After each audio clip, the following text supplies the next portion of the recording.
আপনাদের কাছে একটা নতুন ভিডিও নিয়ে এসেছি। সেটা হলো আমি আজকে পাবদা মাছের, এখানে দেখুন 7টা পাবদা মাছ আছে। এই পাবদা মাছের আমি সর্ষে পোস্তর একটা তেল ঝাল বানাবো। তার জন্য কি কি উপকরণ লাগছে সেগুলো একটু বলে দিই। এখানে আমি একটা গোটা টমেটো নিয়েছি, সেটাকে একেবারে পেস্ট করে নিয়েছি। আর নিয়েছি সর্ষে পোস্ত এই বাটির 1 বাটি, হ্যাঁ। আর নিয়েছি একটা বড় মাপের পেঁয়াজ কুচি করে নিয়েছি, একেবারে ছোট ছোট করে পেঁয়াজ কুচি করে নিয়েছি। আর নিয়েছি 1 বাটি ধনেপাতা। আর নিয়েছি 6-7টা কাঁচা লঙ্কা চেরা। এবার দেখুন বন্ধুরা কীভাবে আমি এটাকে করছি। এই ফ্রাই প্যানটা বসিয়ে দিয়েছি। আর এখানে আমি এবার তেল ভাজার জন্য, মাছ ভাজার জন্য আমি একটা জিনিস বলে দিই। যেহেতু পাবদা মাছ, এই মাছে প্রচণ্ড তেলের মধ্যে দিলে পরে প্রচণ্ড ছেটে। তার জন্য আমরা এখানে কি করব, এখানে 2 টেবিল স্পুন মতো সর্ষের তেল আমি এই মাছটার গায়ে মাখিয়ে নেব, তাহলে একটু কম ছিটকবে। এবার এখানে আমি মাছটাকে ভাজার জন্য অল্প পরিমাণ তেল দিতে হবে, যাতে কম তেলেই আমার মাছটা ভাজতে হবে, কারণ প্রচণ্ড ছিটকোয় তো। তার জন্য সাবধানতার জন্য অল্প তেলেই আমি মাছটা অল্প অল্প মাছ দিয়ে আমি ভাজা করে তুলে নেব।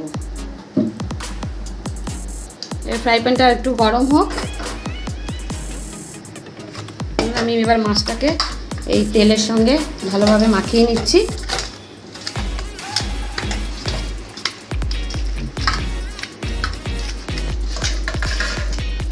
মাখিয়ে রেখে দিয়েছি। নুন, হলুদ আর কাঁচা সর্ষের তেল একটু মাখিয়ে নিলাম। এবার আমি ফ্রাই প্যানটা গরম হলেই, তেলটা গরম হলে পরেই আমি এর মধ্যে মাছগুলো ছেড়ে দেবো। বন্ধুরা দেখুন তেলটা গরম হয়ে গেছে। আমি উনুনের আঁচটা একটু কমিয়ে নিলাম। এবার মাছগুলো আস্তে আস্তে খুব সাবধানতার সঙ্গে ভাজতে, কারণ প্রচণ্ড ঠিক করে আমি বেশি দেবো না। 2-3টে মাছ আমি এভাবে দেব। আর বন্ধুরা এই সাবধানতার জন্য আমি একটু মাছটা ঢেকেই করবো, কারণ প্রচণ্ড ছিটকোয়। আপনারাও সাবধানতার সঙ্গে এই মাছটা ভেজে নেবেন। এইভাবে আমি একটু ফাঁকা করে মাছটা ভাজতে দিয়েছি, কেননা নিজেরও সাবধানতার দরকার আছে।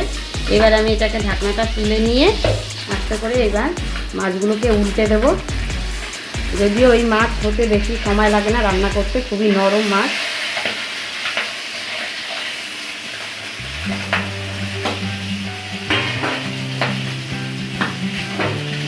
বন্ধুরা আপনারা শুনতেই পাচ্ছেন আওয়াজ কি পরিমাণে।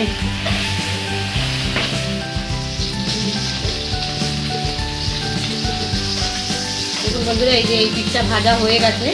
এবার অন্য পিঠটা আমি এইভাবে ভেজে নিচ্ছি। এবার একটা থালায় আমি মাছটাকে আস্তে আস্তে তুলে নিচ্ছি। এবার পরবর্তী মাছগুলো যেগুলো আছে সেগুলো ভেজে নিয়ে আমি পরের স্টেপটা দেখাচ্ছি।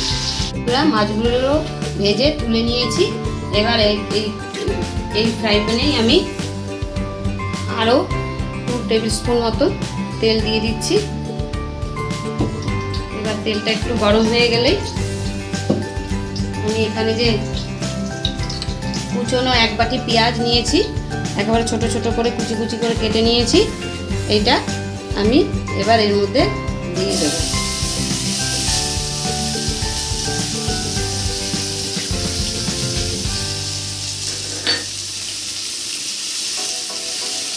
এবার পেঁয়াজটা সম্পূর্ণ একটু লাল লাল করে একটু ভেজে নেব।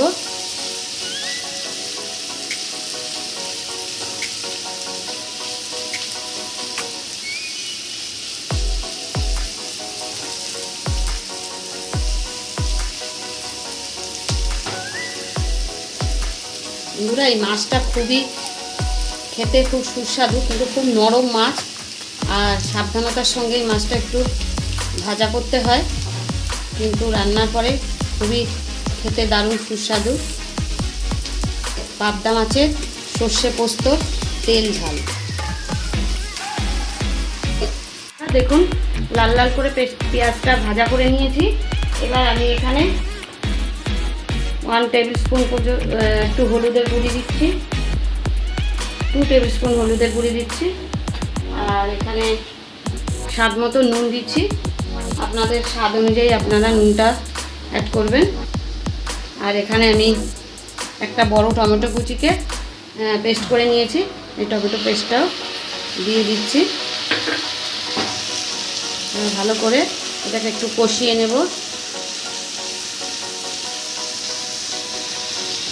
টমেটোর একটা কাঁচা গন্ধ থাকে, সেই কাঁচা গন্ধটা কেটে গেলে আমি এখানে সর্ষে আর পোস্ত অ্যাড করছি।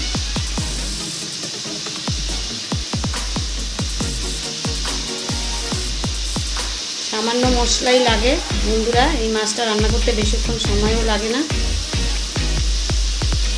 আমি এই রান্নায় মাছটা সম্পূর্ণ রিফাইন্ড অয়েলেই ভেজেছি, আর রান্নার জন্য আমি রিফাইন্ড অয়েলই ব্যবহার করেছি। আপনারা চাইলে সর্ষের তেলেই রান্নাটা করতে পারেন।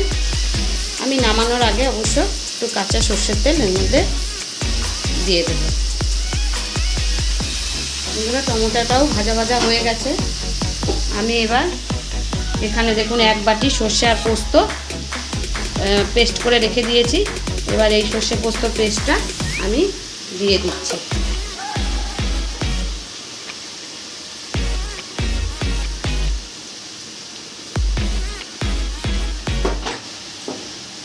নেড়ে চেড়ে এর মধ্যে সামান্য জল দিয়ে দেব।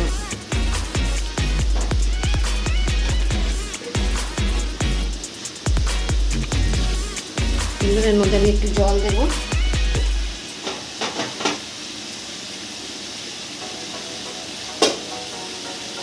বন্ধুরা মশলার বাটিতে যে জলটা রয়েছে সেটা ধুয়েই আমি দিয়ে দিচ্ছি একটু জল কষানোর জন্য। অবশ্য সর্ষেটা বেশি কষাতে নেই, অল্প কষিয়ে আমি এর মধ্যে একটু জল দিয়ে দেবো।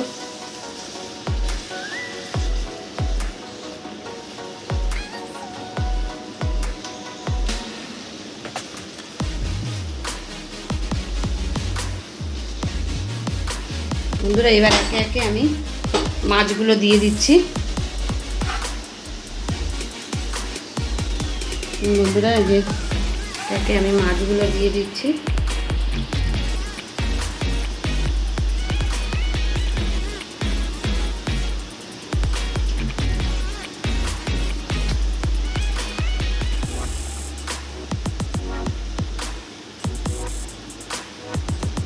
বন্ধুরা এবার আমি এর মধ্যে আরও 1 বাটি মশলার বাটির 1 বাটি জল দিয়ে দিচ্ছি। যদিও এই মাছটা একটু গা মাখা মাখা হয়, আর একটু সামান্য জল দিয়ে দিলাম। এবার ফুটে উঠলেই আমি মাছটাকে নামিয়ে দেবো। এই মাছটা হতে একদমই কম সময় লাগে।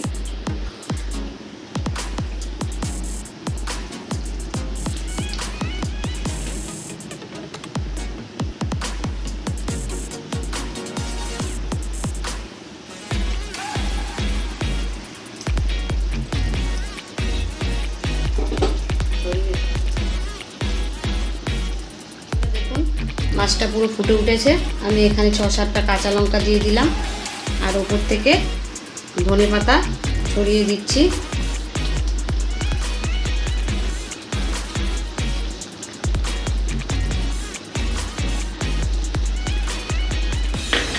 বন্ধুরা মাছটা বেশি ঘাটাঘাটি করবেন না, হালকা হাতে এইভাবে একটু নাড়িয়ে হালকা হাতে আস্তে আস্তে আলতোভাবে নাড়তে হবে, কেননা মাছটা খুবই নরম তো ভেঙে যাওয়ার সম্ভাবনা থাকতে পারে।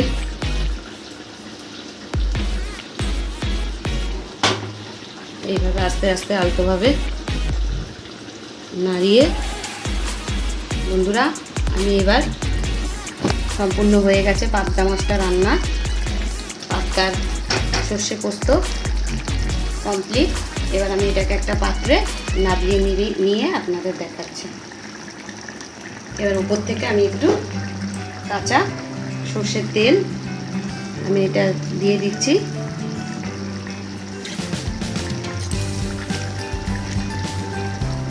এবার বন্ধুরা দেখুন আমার পাবদা মাছ রান্না পুরো ডান, রেডি হয়ে গেছে।